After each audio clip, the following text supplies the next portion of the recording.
시편 139편 19절부터 24절까지 제가 봉독하겠습니다. 하나님이여, 주께서 정령이 악인을 죽이시리이다. 피 흘리기를 즐기는 자들아 나를 떠날지어다. 저희가 주를 대하여 악하게 말하며 주의 원수들이 헛되이 주의 이름을 칭하나이다.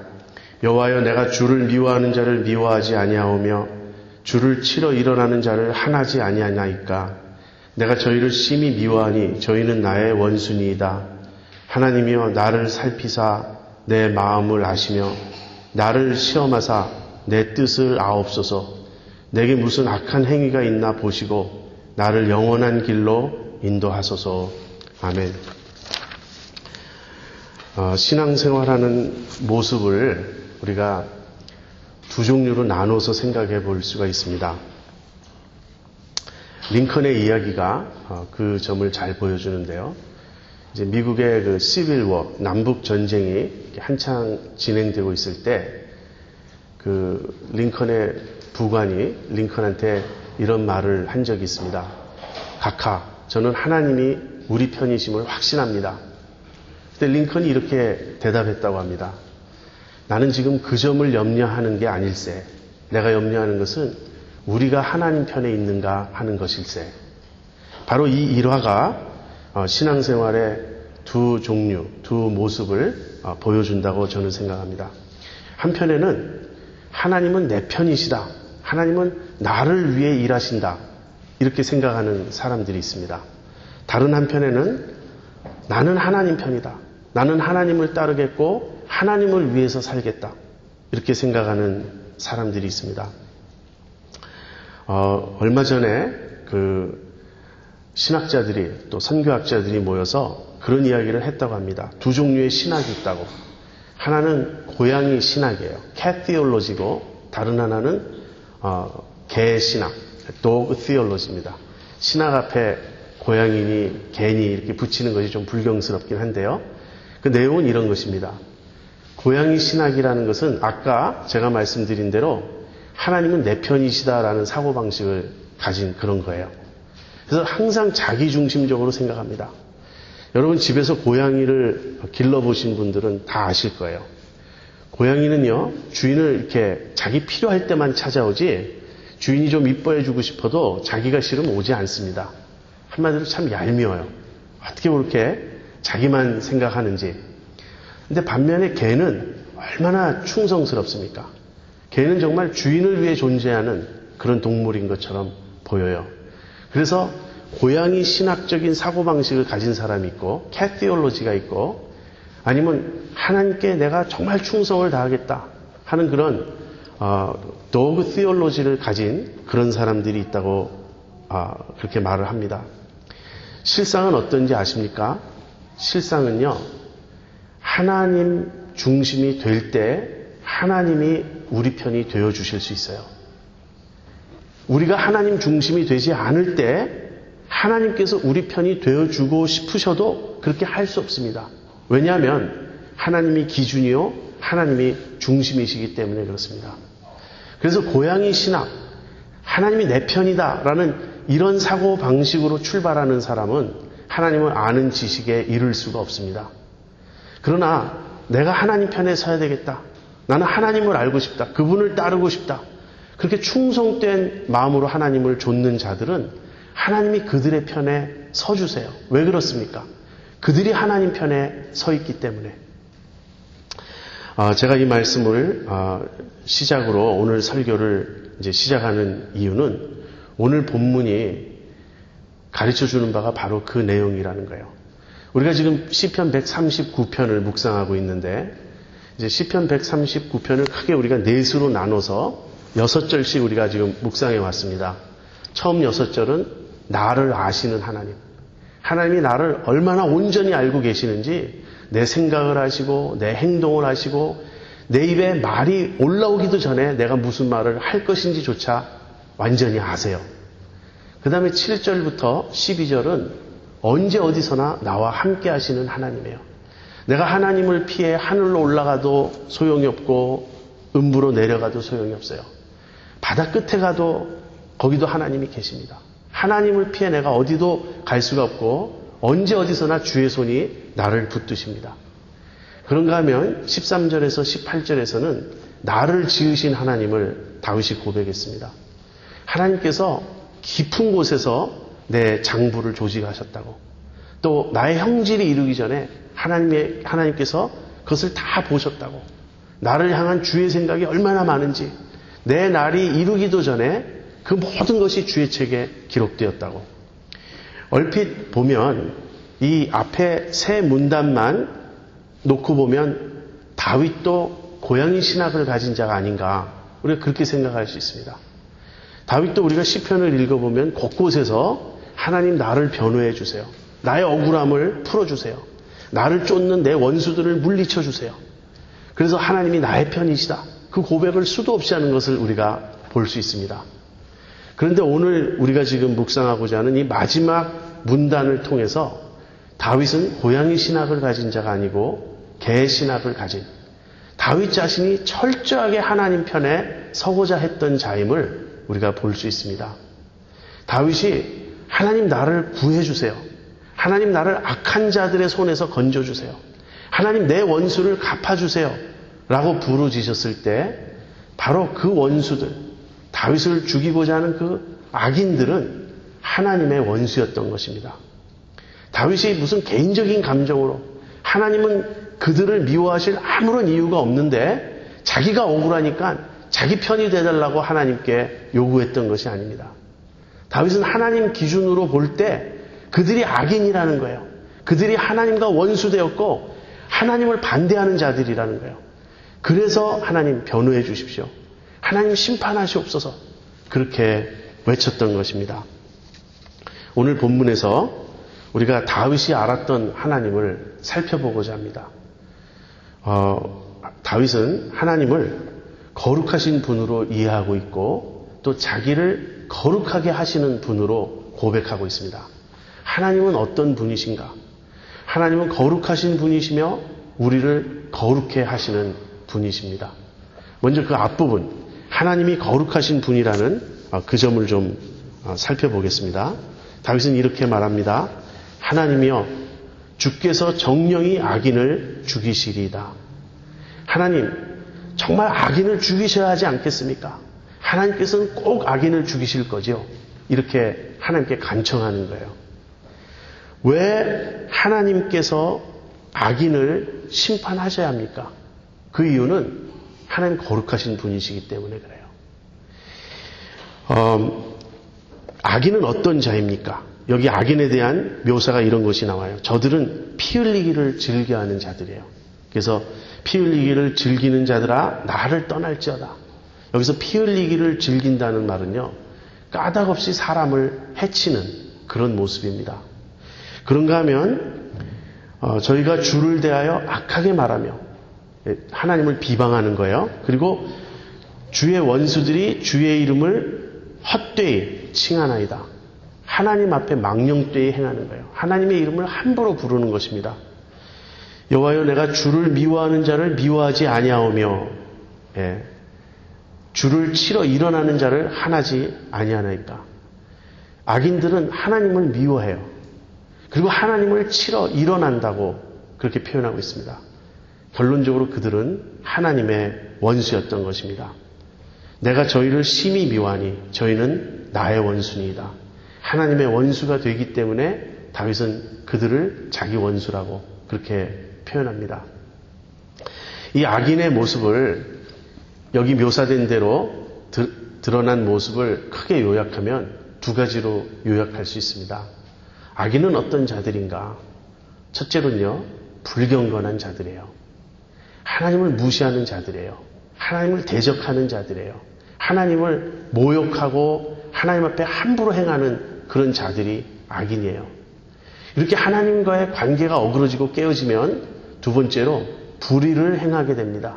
이 불의를 행하는 것, 까닭없이 의로운 자를 상하려 하고 그 남을 해치려고 하는, 이것이 불의지요.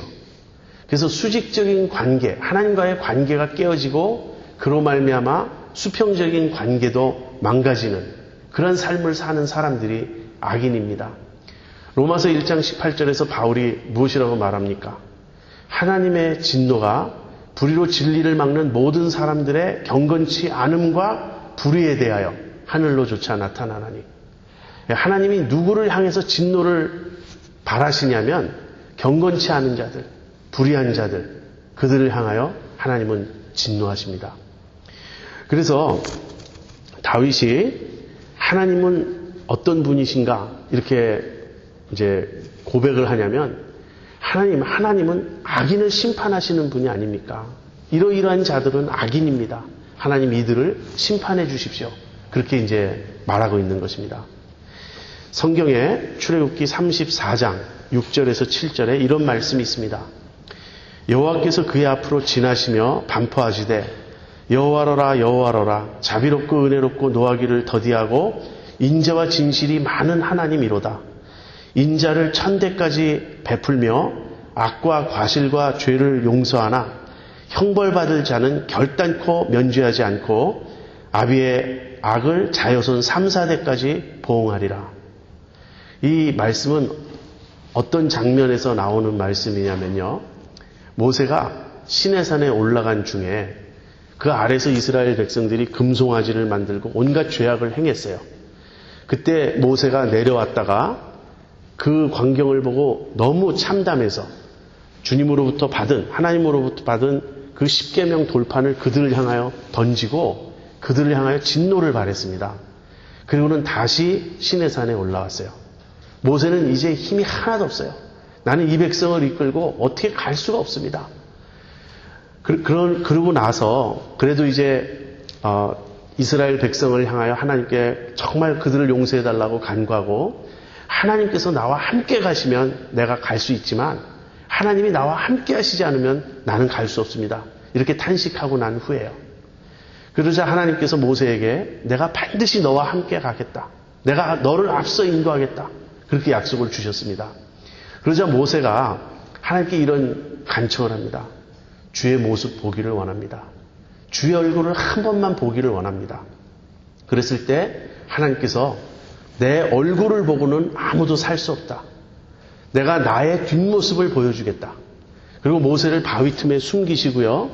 하나님께서 그 앞을 지나가실 때 손으로 모세를 덮어서 앞모습을 보지 못하게 하고 지나가신 후에 손을 떼어서 모세로 하여금 그 뒷모습을 볼 수 있도록 해주셨습니다. 그런데 바로 그때 하나님이 모세 앞을 지나가실 때 선포된 말씀이에요. 얼마나 중요한 말씀인지 아시겠습니까?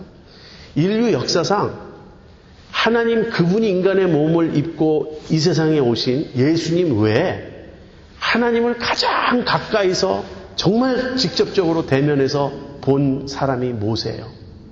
그렇게 하나님께서 자기 자신을 가장 많이, 가장 가까이 직접적으로 드러내시는 그 순간에 선포하신 말씀이니 이 말씀이야말로 우리 하나님이 어떤 분이신지 가장 잘 보여주는 그런 말씀 아니겠습니까?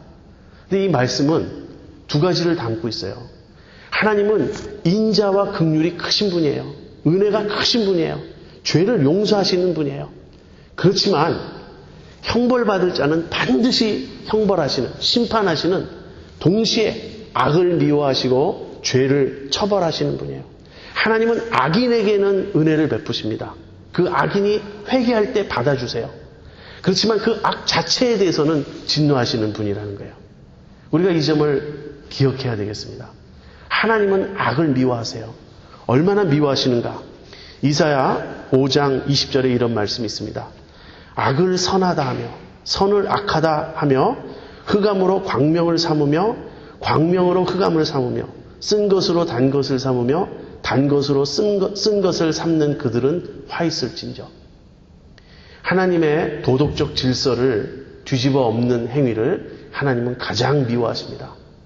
선을 악하다 그러고 악을 선하다 그러는 자들은 하나님의 심판을 벗어날 수가 없습니다. 그래서 하나님은 그러한 분이세요. 악을 미워하시는 분, 그들이 회개하고 돌아올 때는 긍휼을 베푸시고 용서하시고 인자를 베푸시지만 회개하지 않는 자들에게는 반드시 심판하시고 그 악을 벌하시는 그런 분이십니다. 요즘 시대 정신은 이러한 하나님에 대한 신앙을 거부합니다. 우리는 전형적인 캣 테올로지, 고양이 신학에 만연되어 있는 시대에 살고 있어요. 그래서 우리가 하나님을 판단하고 우리가 기준이 되어 하나님께 요구합니다.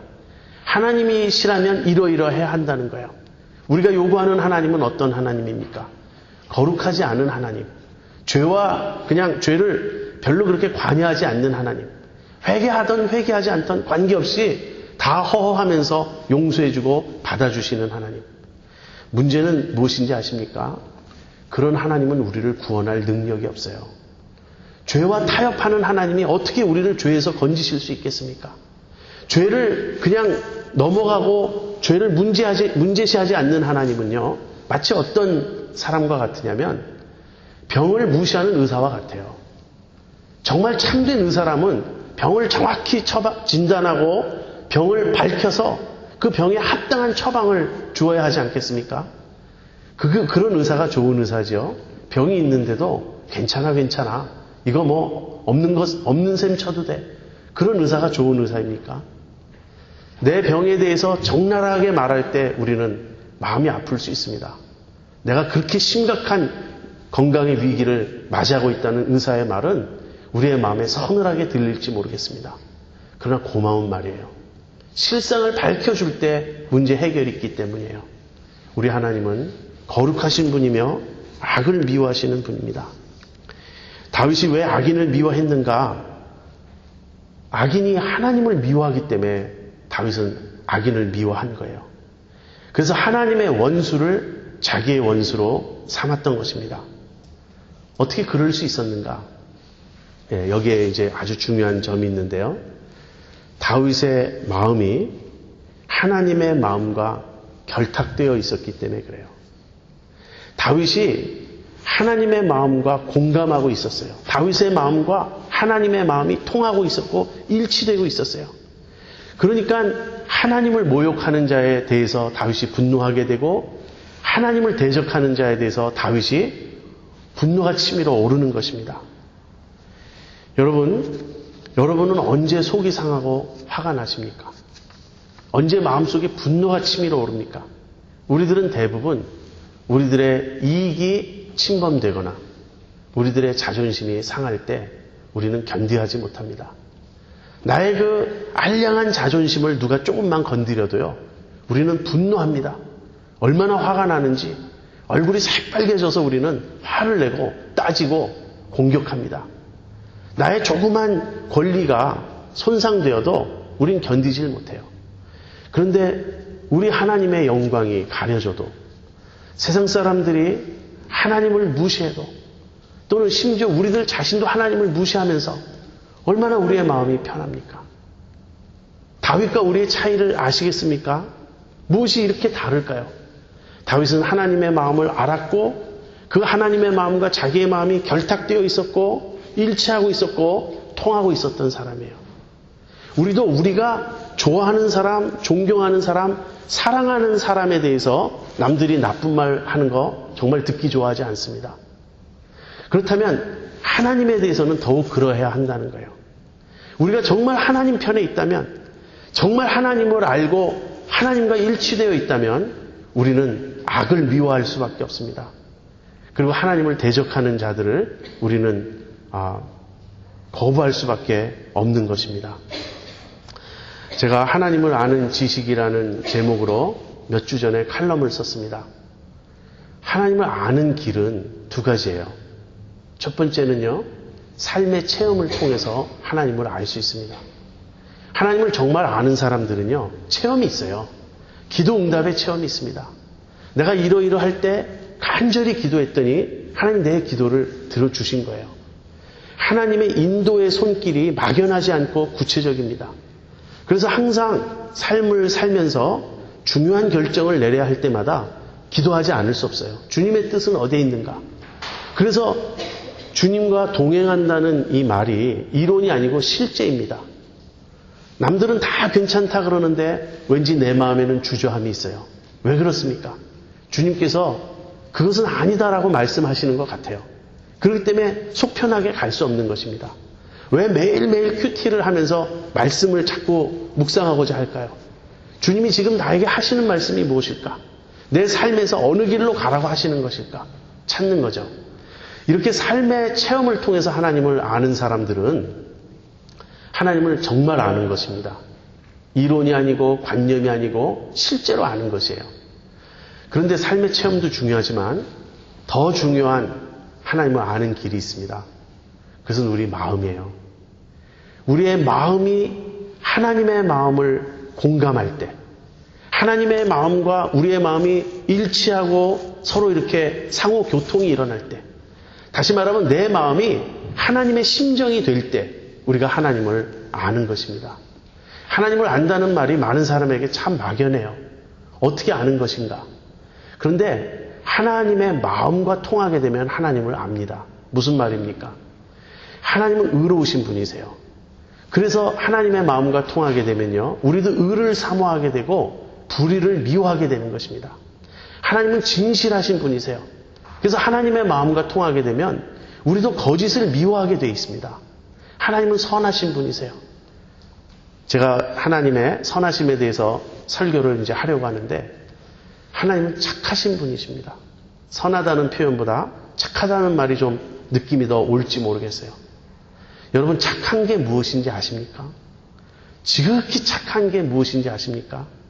우리 하나님은 정말 착하시고 정말 선하신 분이세요. 그러니까 내 마음이 그러한 하나님의 마음과 교통하게 되면 내 마음이 선해지지 않을 수 없습니다. 내 마음이 깨끗해지지 않을 수 없습니다. 내 마음이 겸손해지지 않을 수 없고 진실해지지 않을 수 없습니다. 이것이 하나님을 아는 거예요. 다윗은 그런 사람이었습니다. 다윗은 마음으로 하나님을 알았어요. 그래서 하나님에 대해서 생각할 때 그 하나님이 무엇을 좋아하시는지, 무엇을 기뻐하시는지, 우리 하나님은 어떤 분이신지를 마음으로 알았기 때문에 이런 반응을 보일 수 있었던 것입니다. 자, 이것이 다윗이 이해했던 하나님의 첫 번째 모습이에요. 우리 하나님은 거룩하신 분이시다. 그런데 거기서 그치지 않고요. 23절, 24절 이 장엄한 시편의 맨 마지막 두 구절에서 다윗은 정말 중요한 고백을 하고 있습니다. 지금까지는 다윗이 알았던 하나님에 대한 고백이에요. 나를 아시는 하나님, 나와 함께 하시는 하나님, 나를 지으신 하나님, 거룩하신 하나님. 근데 이 마지막 두 절에서는 그 하나님을 깊이 알게 해달라고 다시 한번 간구합니다. 그러면서 이 두 절이 보여주는 바는 하나님은 우리를 거룩해 하시는 분이라는 거예요. 하나님은 거룩하실 뿐 아니라 당신 자신이 거룩하실 뿐 아니라 당신의 백성을 거룩해 하시는 그런 분이십니다. 자, 하나님이 우리를 그럼 어떻게 거룩하게 하시는가? 제가 아까 하나님을 아는 두 가지 길을 말씀드렸죠. 삶과 우리의 마음이라고. 오늘 본문이 정확히 그것을 가르쳐주고 있습니다. 먼저 마음입니다. 하나님이여 나를 살피사 내 마음을 아시며 나를 시험하사 내 뜻을 아옵소서. 다윗은 먼저 하나님께 자신의 마음을 살펴달라고, 자기의 생각을 살펴달라고 그렇게 기도합니다. 마음, 영어로 heart라 그러죠. 이 마음이란 어떤 것입니까? 마음에 대해서 알기가 참 어려워요. 마음은 우리 인격의 가장 깊은 중심입니다. 마음보다 더 깊은 부분은 없어요. 우리 인격의 가장 깊은 부분으로 내려가면, 가장 중심으로 가면 거기에 마음이 있습니다. 이 마음이 얼마나 중요한가? 사실 이 마음이 그 사람이에요. 마음이 어떠함이 그 사람을 결정하는 것입니다. 잠언에는 이런 말씀이 있죠. 무릇 지킬 만한 모든 것 중에 너의 마음을 지키라. 생명의 근원이 이에서 남이라. 우리의 마음을 지켜야 하는 것입니다. 그런데 여러분, 마음을 어떻게 알 수 있나요? 마음은 어떤 식이냐면 내 앞에 있지 않고 내 뒤에 있어요. 나를 사로잡고 있는 게 마음이에요. 나는 이미 마음의 표현인 거예요. 그래서 마음이 너무 근본적이기 때문에 우리가 자기의 마음을 스스로 알기가 참 어렵습니다. 나는 어떤 마음을 품고 있나? 우리 생각엔 다 우리가 착해요. 나는 착한 사람이다. 나는 공평한 사람이다. 근데 남들은 그렇게 안 본단 말이에요. 남들은 너는 공평하지 않다. 너는 굉장히 자기중심적이고 너는 이기적이다. 그렇게 말을 해요. 왜 동업하기가 그렇게 어렵습니까? 다들 어떻게 생각하냐면요. 똑같이 반반으로 나눴다고 생각해요. 그러나 상대방이 볼 때는 저 사람은 자기가 60 가지고 나한테 40을 줬다고 생각해요. 그러나 저 사람한테 물어보면 자기는 50, 50 나눴다고 생각하는 겁니다. 둘 다 그렇게 생각하니 둘 다 자기들이 60씩 갖기를 원하니 충돌하지 않을 수 있겠습니까? 바로 그런 식이에요. 우리의 마음은 우리 스스로 알기가 참 어렵습니다. 그래서 다윗이 고백하는 거예요. 하나님, 내 마음을 살펴달라고. 나도 내 마음을 모르겠다고. 내가 어떤 존재인지 하나님 나에게 밝혀주세요. 하나님은 아세요. 내가 모르는 거예요. 그래서 하나님, 나는 이러한 사람인데 제발 나를 알아주세요. 이 기도가 아니라 하나님, 나도 내가 어떤 사람인지 모르겠습니다. 하나님께서 내 마음을 살펴서 나로 하여금 알게 해주세요. 그 기도예요.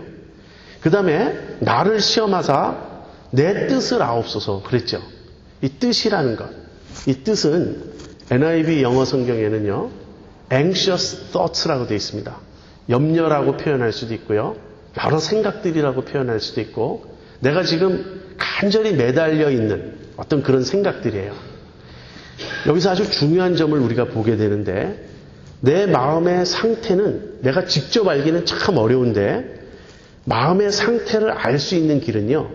내 생각, 내 관심사를 보면 안다는 거예요. 그래서 저는 생각은 마음의 창이라고 저는 생각합니다. 마음을 직접 알기는 어렵지만 내 마음이 내 생각에 떠오르는 거예요. 그래서 로마서 8장에 보면 생각을 아주 중요시하게 여깁니다.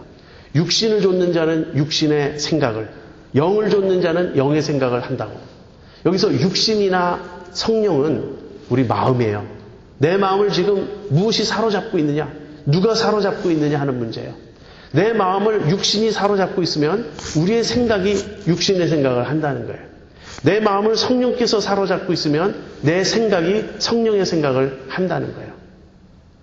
그래서 우리가 마음을 직접 컨트롤할 수는 없지만 생각을 살펴봄으로써 내 마음 상태를 알 수 있고요. 그래서 생각을 새롭게 바꾸는 겁니다.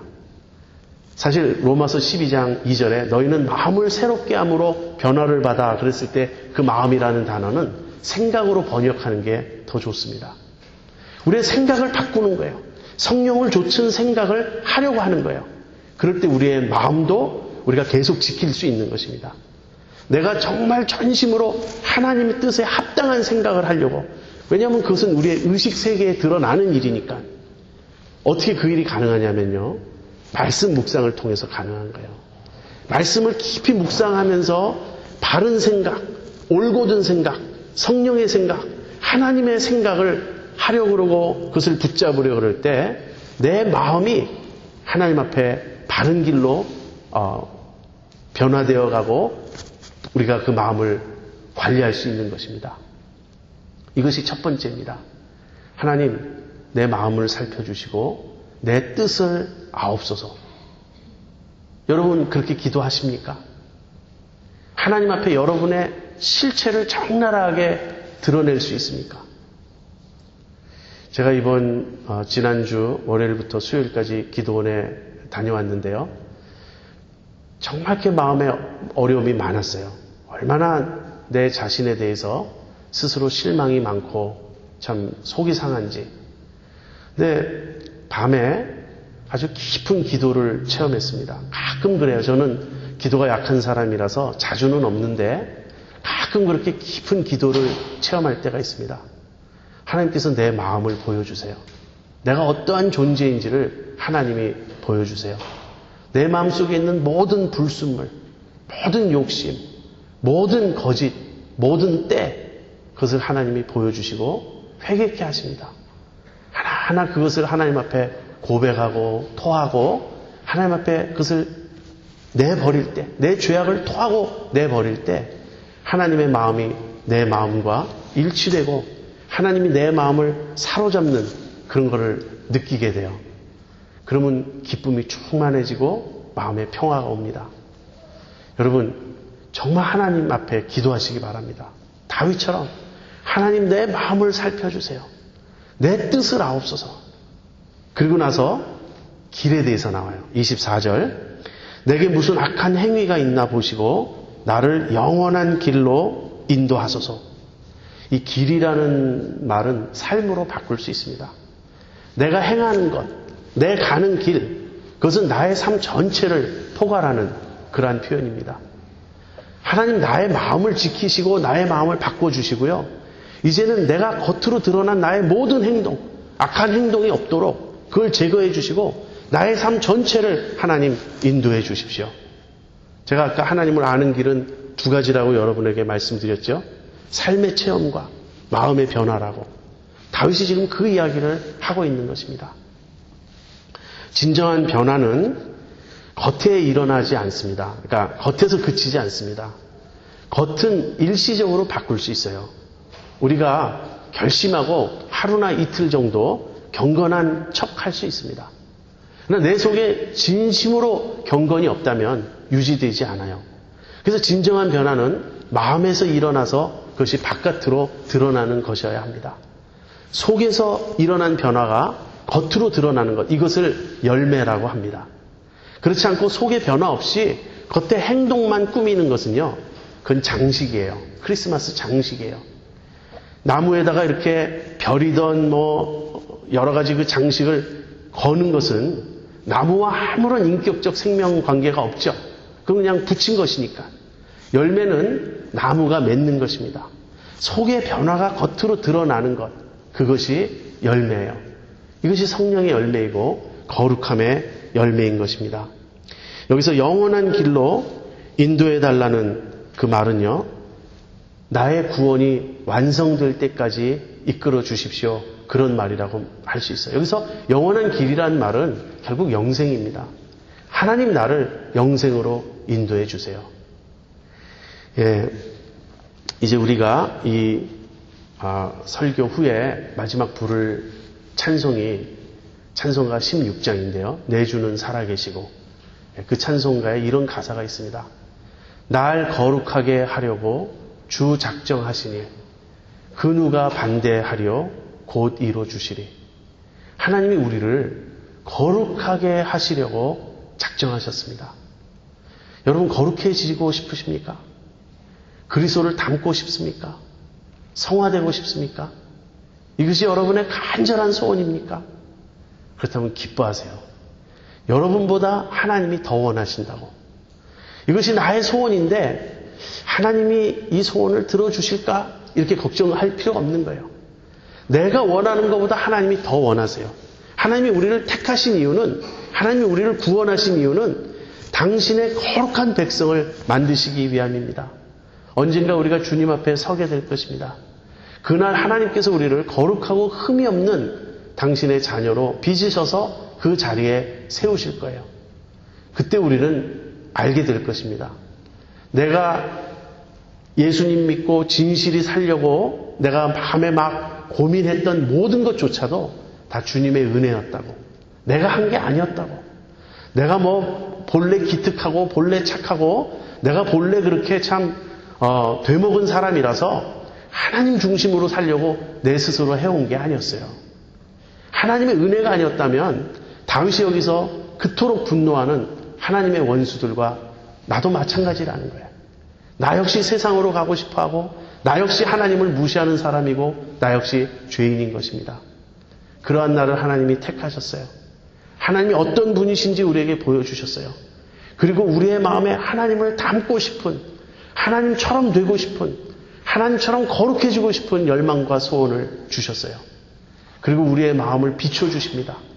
그리고 우리의 마음에 끊임없이 말씀하시고 우리의 생각을 감찰하시고 너는 이러이러한 자다.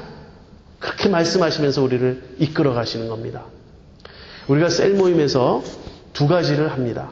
첫 번째는 한 주일 동안 주님이 우리에게 주신 말씀을 나누어요. 그리고 두 번째는 우리들의 삶을 나눕니다. 이 두 가지도 하나님을 알아가자는 거예요. 하나님을 배워가자는 거예요. 각자 하나님의 음성을 어떻게 들었나? 하나님의 음성을 듣기 시작해야 됩니다. 여러분 하나님의 음성을 듣습니까? 얼마든지 들을 수 있어요. 왜? 말씀이 있잖아요. 이 말씀을 묵상할 때 믿음으로 받아들이면 되는 것입니다. 그래서 하나님의 음성을 들으면서 그 하나님의 음성에 비추어 내 마음도 살피고 내 생활도 살피면서 너무나 잘 안 되니까 기도 부탁도 하고 자기의 어떤 고민도 나누고 서로 위해서 기도하고 격려해 주면서 함께 가는 것입니다. 그것이 셀이고 그것이 교회입니다. 그것이 믿음의 공동체입니다. 여러분의 기도는 어떠합니까? 여러분은 고양이 신학을 가지고 계십니까? 아니면 개 신학을 가지고 있습니까? 하나님은 내 편이야. 하나님 내 편이 꼭 되어주세요. 이런 이기적인 마음에서 출발하십니까? 아니면 하나님 제가 하나님 섬기고 싶습니다. 제가 하나님 편에 서고 싶습니다. 라는 충성된 마음을 갖기를 원하십니까? 하나님은 이미 우리를 완전히 붙잡고 계세요. 나를 온전히 아시는 하나님. 언제 어디서나 나와 함께 하시는 하나님. 나를 크신 계획을 품고 신묘막측하게 지으신 그런 하나님이십니다. 그 하나님이 오늘도 나를 인도하십니다. 내 마음을 살피시고 나의 길을 인도하셔서 당신의 거룩함처럼 우리도 온전히 거룩하게 되도록 그 길을 인도하십니다. 믿음으로 그 길을 따라가는 여러분과 제가 되기를 바랍니다.